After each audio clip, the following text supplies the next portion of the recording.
So here with me today, I've got Colton Sparrow, former BCHL athlete, moved on to NCAA Division I, played U Sport, moved into a professional hockey career. He's now the director of player development for Vernon Minor Hockey and an advisor for Import Sports. So when it comes to hockey experience, hockey knowledge, and really having your toes in every pond, Colton's lived it. So I appreciate you taking the time today, Colton. Yeah, thanks for having me. We're here to answer the tough questions. I guess to start, I want to hear a bit more about your background, because you have a very interesting role where you see the development of players right from, say, age 7 up to 17, just as a rough guideline. At the same time, you're advising players on a more private and personal level, mostly, say, age 14 to 17.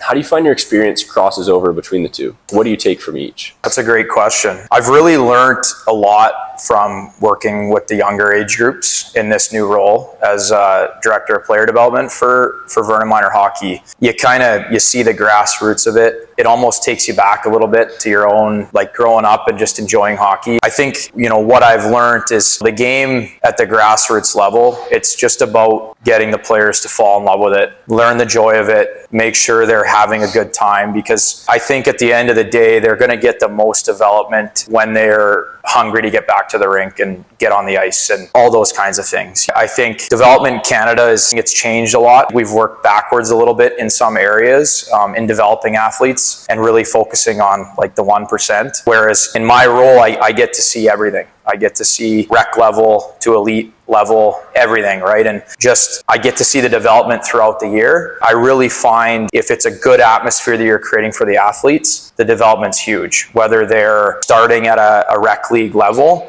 or they're even new to the sport, like first time kind of skating, that development through that really strong, fun atmosphere where they're having a good time, they're moving around, they're learning new skills, they're happy to be at the rink. You see such big leaps of development in the young players, right? Versus maybe some of the clients I advise that are a little bit older, maybe, a little bit more, call them elite players. Like the development there's still development, but it's smaller growth, right? They're kind of learning different things in order to try and make it to junior and make it to college. And sometimes the growth is incremental. It's not as big as the younger kids that you'll see, but there still needs to be growth. And as you know, you went through it as a player. Maybe the situation you're in is challenging, having issues with the coach or whatever the case is. And so in those times, in those years, how are you developing? Are you sitting back for me, or are you pushing to grow your own development and work on your game and do the things you need to reach those next levels? Yeah, I love that. So in thinking about development from a young age, say grassroots level,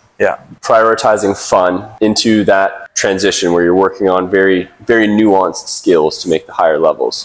Where do you see that transition happen the most, where it really goes from prioritizing fun to skill development? I think they are intertwined a little bit. I think from my experience, even this year, age groups that we have like U7 is kind of, even U5, we actually have a U5 program, but then there's a U7 age group, and then U9, U11, U13, which is kind of formally like Pee Wee, and then U15, which would be formerly like Bandom hockey. I think like when you transition from U11 into U13, I think that's where you really see they're at that age where they're starting to grasp concepts, whether that's like structure and the X's and O's of the game, if you want to call it that. I think U13, they really start to grasp it, and it kind of changes a little bit. U11 this year, we kind of do some things to the U11s, but it's still at that age. I believe it needs to be free. Let them play, let them make mistakes, really focus on development more than anything, and skills and small area stuff. And you kind of see that adjustment when they get into U13. I think they can just handle a little bit more. At U11, they're still, I think they can learn things. U11 coaches have done a great job this year, but I still think it's maybe a little early to really structure it too much and put too much around it. Let them play, let them develop. And I think you can always work on developing skills. It needs to be a mix at every age group, but I think definitely up until U11, it's really got to be the focus is the skills and having fun and creating a good environment and making sure they want to come back the next year and play hockey again and be a part of a team. Right. Yeah.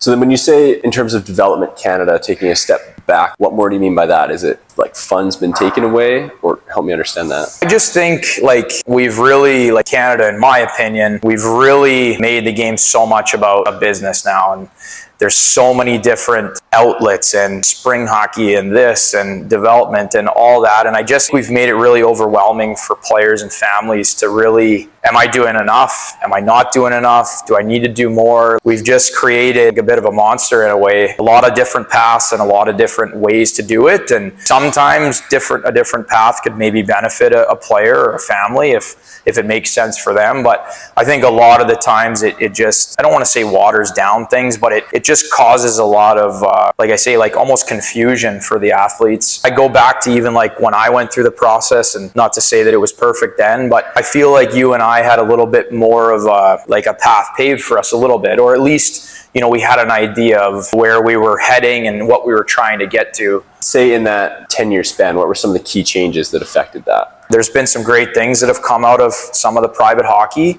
but I think overall it's really challenged, you know, Hockey Canada at the grassroots level. For instance, like, you know, in this region here, I mean, there's so many great hockey players, like even in just the city of Vernon, you know, at each age group, but some of them are playing private hockey in Kelowna, or they're at an academy somewhere. Or so then when it comes down to it, I mean, the competitive athletes that are still here, it might water down that particular age group in this area because athletes are elsewhere in different avenues, right? And I get, you know, again, if it makes sense for the family, I understand that.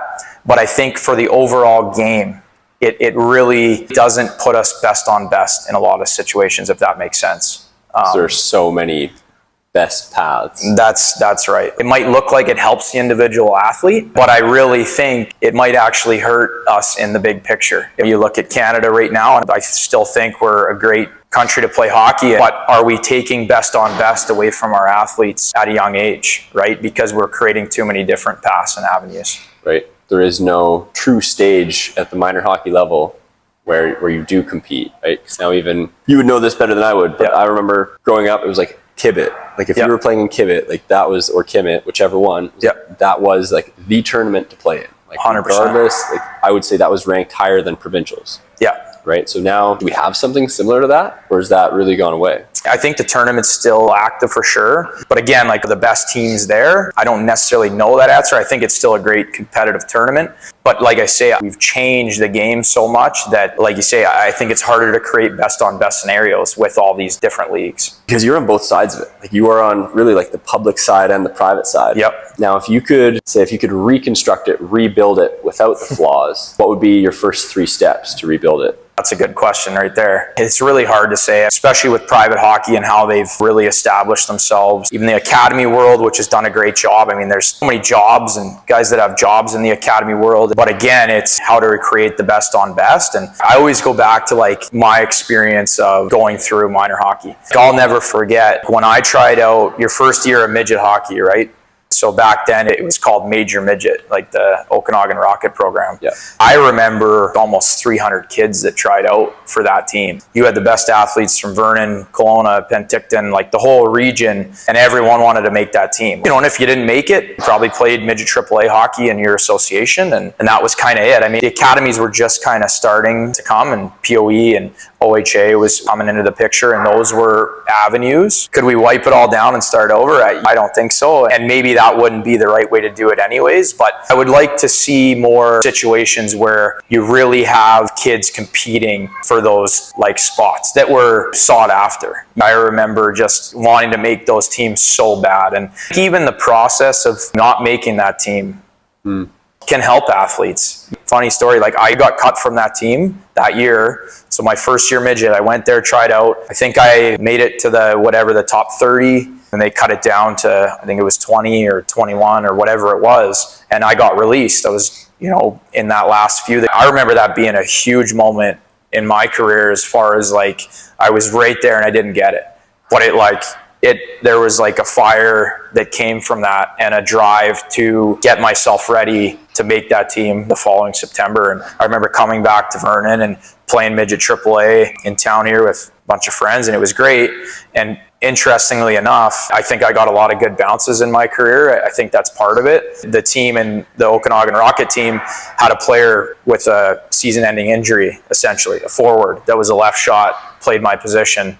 I ended up getting a call, I think in November, hey, like, we'd like to offer you a spot for the rest of the year because we've lost a forward to injury for the season. So I ended up back on the team in November, something like that, which was really good growth for me to play at that level against those types of I mean, Ryan Nugent-Hopkins was playing for the Giants, and the Reinhardt brothers were in the league. I was playing, again, like, it was best on best. You were really playing against some really, really strong players, and I think that's what breeds the best out of an athlete. That's an interesting take. I've never heard that before, but yeah, I think you're onto a very good point, I think. Yeah. Magic Wand, if you could facilitate it, how do you create a best on best? Is it like some sort of almost mini Olympics within a region, or creating some form of team? Yeah. I'm not sure. And I think they still try and do it like at the BC hockey level. Like I know they do the under 16, I think it's BC Excellence, or they put together, I think it's the top 46 or 56 athletes kind of from the age group. And last year was in Chilliwack, they took them down there and played inter-squad games. There's still times where they try and do it. I just think that when you talk about like the full season, you know, and the team, your winter team, if you want to call it that, but how do we create more competitive best on best hockey where athletes can compete against each other and push each other and play with like-minded individuals? I'll be honest with you, like I think it's case by case, like we've talked about with each player and each kid, and the opportunity, and you need to be in a good place where the coach gives you opportunity and you get the puck on your stick. I understand that and I don't disagree, but I also think there's a lot of growth of being challenged by your teammates and by the players you're playing against. For me, that was a huge development in my career. I was never the best player on the team by any means, but the years I felt like my own personal growth was the strongest is when I played with guys that were just better than me, just flat out better than me, because that was, okay, this is where I am, this is where these guys are, and how do I get there quickly?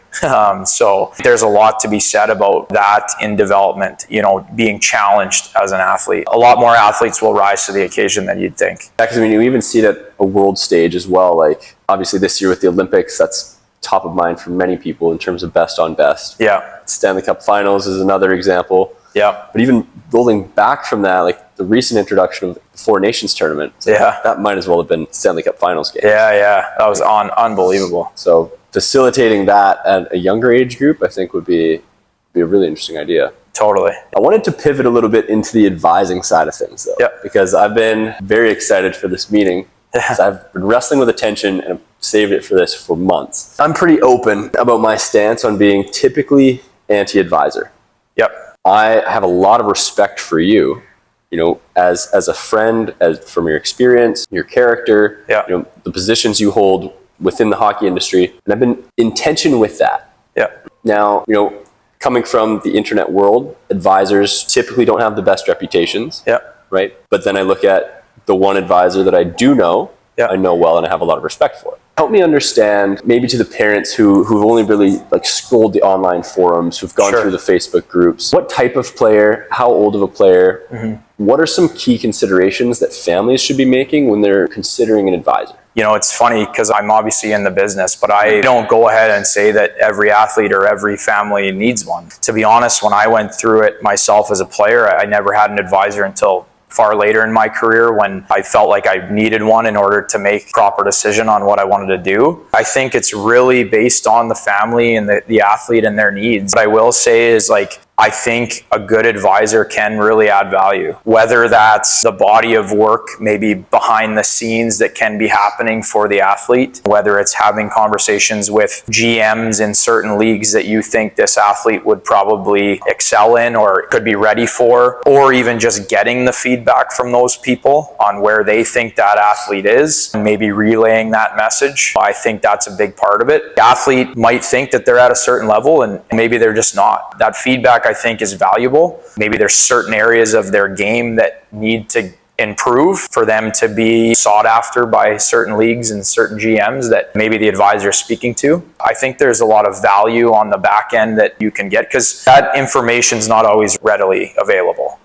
You know, and mom and dad can't just be calling GMs and trying to get that information, right? And at the end of the day, that, you know, those types of people are making the decisions, those people in those positions, right? So there's a lot of value in that when you're ready for that. When you're getting into that junior hockey market, you're maybe prospecting for the college hockey market. You're not having those conversations with a kid playing U13 hockey, or that's just, they need more time, right? But kind of as the leading into the Bantam draft, the Western League draft, and then I think really the years after the draft are kind of the most crucial for development. And what do you do with those years? Whether you get drafted in the Western League or not, it's about what you do in that next couple of years in order to get to the league or not. That 15 to 17. Exactly. Yeah. Whether you're the really high-end draft picks, are they going to end up in the league? Yeah, more likely than not. But they still have work to do to get there. I mean, they don't just get drafted and step into the league. You got to put the time in. And more than any time in hockey, kids, their goal is to get to the Western Hockey League out here in the West, right? That's how it is, especially now with how things have opened up, because there's no repercussions on college commitment on the NCAA path. How do I get to the Western Hockey League? That's what every kid out West here is thinking, right? That might not be a straight path for every kid. And it might not, every kid's going to get to that level. What other leagues, what other options are there? I think there's a lot of change happening in this province. The KIJHL, for instance, I think is really going to elevate. It has an opportunity here with the BCHL kind of going private and going older. I think the KIJHL has kind of got an opportunity to grow as a league, and the way they're restructuring it with the top, or there's 8 programs that are going to go to like true junior A, and things have changed too, right? And that's for a lot of these families, like they might not really understand those different paths, and I don't expect them to. You know, there's a lot of things that go on. Sometimes things slip by me and I'm involved in it all the time, right? So the game's ever changing too, and you know, having that knowledge, I think, and having that help can be beneficial. And then the other side of it, I know this is kind of a long-winded answer, but the other side of it too is I think a good advisor can just be honest with you, and hopefully they can help you with the development side too. And for me, like, I have no problem sitting down and doing video with my clients and talking about their actual, where their game's at, and maybe holes in their game or things they need to work on. Just being honest and open with them. Sometimes athletes, they don't know exactly where they stand, or they don't. Yeah, maybe they're just not sure how far away they are from their goals, or whatever the case is. You know, trying to help them figure that part out too, I think is important. But what I will say is, like, if you're a family that's considering maybe working with an advisor, I mean, if there's any advisor that they can get your player or your athlete or your kid to a certain level, the advisors don't have as much power as some of them might think they do, you know, and that's just the reality. There's a lot of knowledge that they can gain for your athlete. There's the promotional side of getting their name out there and maybe making a decision on what camp to go to, or they go to a camp and getting feedback from that camp on where that team might think they're at. Are they being considered for this next fall, or are they kind of 2 years away from the league? I think a good advisor will do that kind of stuff for you, really help you get those answers and get that knowledge and make a good decision on, okay, well, if we're not ready for this, then where do we need to go? I think a good advisor is going to help you navigate, you know, figuring out those proper options. For the families considering advisorship, if that's the right verb, yeah, what are some questions that they could ask themselves or a potential future advisor to give them more certainty in their decision that it's a good fit? Right. What are some things to look for? Honesty from the advisor. I think every advisor is going to have strengths and weaknesses. If they have a good sense of hockey knowledge, I think that's helpful. Some experience and connections in different leagues that are maybe in your area or potentially in your athlete's path. Maybe their philosophy on helping an athlete, or what different things can they add for value to your athlete. Like for myself, I think on top of being in my athlete's corner and really getting to know the athlete, I think that's really important too. Kind of segue here, but like, does the advisor have the time to get to know your athlete? Is he going to put that time in? One thing that's really important, can the advisor speak on the athlete's behalf, if that makes sense? Because if a GM calls about your particular athlete, how well does your advisor actually know him? Because if they don't evaluate their client overly well to that particular program or GM, and they show up and they're nowhere near maybe what the evaluation was, that's a bit of an issue. I think a lot of GMs and people making hockey decisions, they really appreciate an advisor that's honest and makes a good evaluation of an athlete. Of course, you want to promote your guys, and maybe you're going to be slightly biased, but you can't be way off. You can't have a conversation and, oh, he's unbelievable at this and he's a stud and he's all this and all that, and when in reality maybe he's not there. Someone that really can make an honest evaluation and has that as a basis of hockey knowledge and has a strong network. I mean, even for me, when I first started out, my network maybe wasn't strong as it is now. I had some good experience from playing, but again, with the particular agency I'm with, they have a strong basis of connections and we work together too. I think finding a group that's cohesive is really going to care about your athlete. Might not be the easiest decision to make. There's a bit of a vetting out process that you can go through, and if you think that advisor is credible and can help your athlete. Because advising, I would say, is largely unregulated. Like, it's not like real estate where they need a license to provide advice or help. So Yep. in terms of, say, regulating it a bit, if you could, what are some things that you would say would be a network or minimum benchmarks for, say, hockey knowledge or evaluations? Like maybe some past experience that might be able to help filter out, qualified advisors from guys just trying to make an extra buck in evenings kind of thing. Yeah. I always challenge any potential clients or people that have reached out to me or whatever. Like, I always challenge them to do as much homework on me as they can or as they want. What's really important is what others say about you in the hockey world. Do they trust your opinion, and do they believe that you're a good person, and those kinds of things? That's really important, I think, in the hockey world. In the advising world, I think really, like, you do a good job for your clients, they're going to tell the next family if they've worked in a different capacity or somewhere else, trying to get as much information there as you can. And looking at the group too, like the agency or the group that they work with, try and do your due diligence there, and maybe athletes that they've already represented or different things. Every agency has a website or places you can go to try and get more information on. I think that's important. Like you say, there's no real standard. Whether you're NHLPA certified, which essentially just means you have a client that's in the NHL. Right. Not every agent, not every advisor is going to have that. I guess that could be a standard or a kind of a benchmark that you could gauge. Flipping it over, you mentioned it's not for everybody. Yeah. What type of family or athlete may it not be right for? Case by case. Really, really high-end players that they probably have their path somewhat paid for them in a sense. But even nowadays, I mean, those types of athletes, they have an agent. They work with an agent because there's going to be decisions that they're going to have to make and things they're going to face with probably different contracts and stuff. So getting that good, proper help, other levels of clients too. Like I say, there's always value in it. But at the end of the day, if it just doesn't feel right or the timing's not there, or does your athlete have no chance of making it if you don't have an advisor? No, not by any means, right? Like, I don't think it's a mandatory thing by any means. But I do believe that as a family, if you feel you might need some help, and I feel like with my clientele, I mean, a lot of them work with me for different reasons, right? And I'll be honest, I mean, sometimes it's even like dads, I don't know what to do with them, and he's kind of maybe gone past what I can do for him or help him with, so like, you got to help them, right? And like kind of allow mom and dad to be mom and dad. At the end of the day, the family's still going to make the decisions, but maybe just someone to help them make those decisions, take the pressure off a little bit of them, that kind of thing, right? I get a lot of comments from even just parents that I work with, or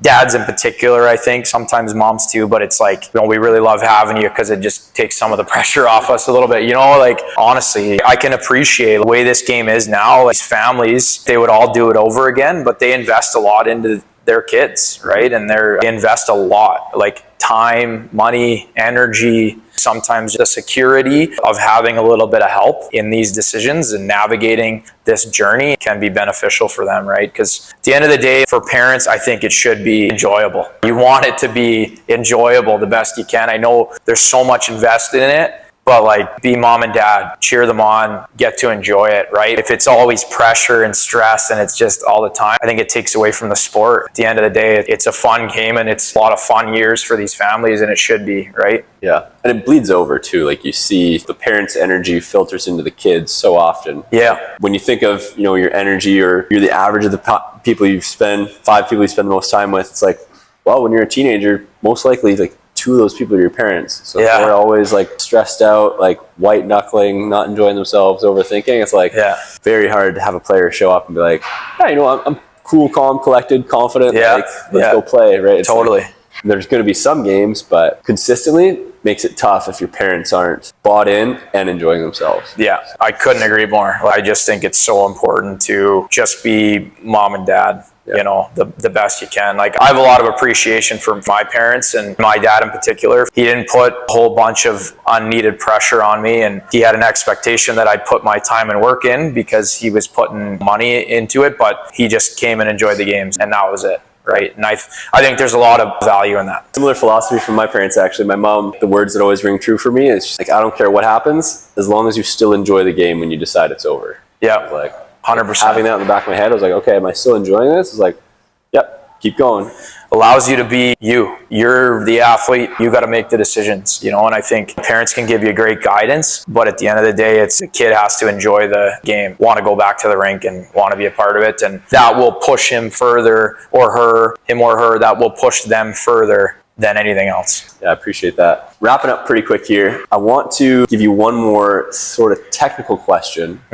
With the recent rule change of the NCAA allowing major junior players, also with the BCHL, which has been a very well accredited league, no longer being part of Hockey Canada. Yeah. What's your prediction for this recruiting season and the next couple of recruiting seasons of where players are going to filter from, you know, the BCHL, the AJHL, these tier 1 junior leagues, and then major junior as well? I think really, I don't know if there's one particular individual that has the answer, to be honest. You can make your predictions and kind of get a feel. I mean, the BCHL, it's moved to more of an older league, and I think it'll probably stay that way for the next few years. But again, like even within the league, it's case by case too, because there's some teams that have kind of thrown that older mentality out the window already, and they want to just recruit young guys and try and build with them. So you might not see it with every team, but I think overall the league has gotten a little bit older. So then for these young BC kids, well, you're not getting into the league at 16, 17. How are you filling those gaps, right? We've kind of, in this area in particular, you know, playing your third year of midget hockey has become more common than it maybe was when we went through it. So a lot of players are playing that third year of U18 hockey, and then, you know, looking to make the step into junior. You know, I think a lot of the times, again, it's case by case, but I think a lot of the times it's good for the athlete. Just take the proper steps. And like the famous saying that I've heard a million times, you can never go too late, but you can go too early kind of thing. And, you know, just making sure you're ready for the steps. And I think the Western League is, you know, maybe going to look to adapt that a little bit, to be honest with you. I mean, this is still where the draft is. I think they should move it up a year older. Like 15 or 16 almost. Yeah, I do. The Western League, they do a great job of they have a plan. You know, each team has a plan and they try and execute on it. And I think they do a really good job. But I do believe you are going to start to see them maybe bring in some, you know, junior A guys, or maybe guys that are a little bit older that predominantly they weren't drafted or they weren't listed with a team, but you know, they've really excelled, whether BCHL, AJHL, SJHL, and now they're going to get a chance at the league maybe a little bit older than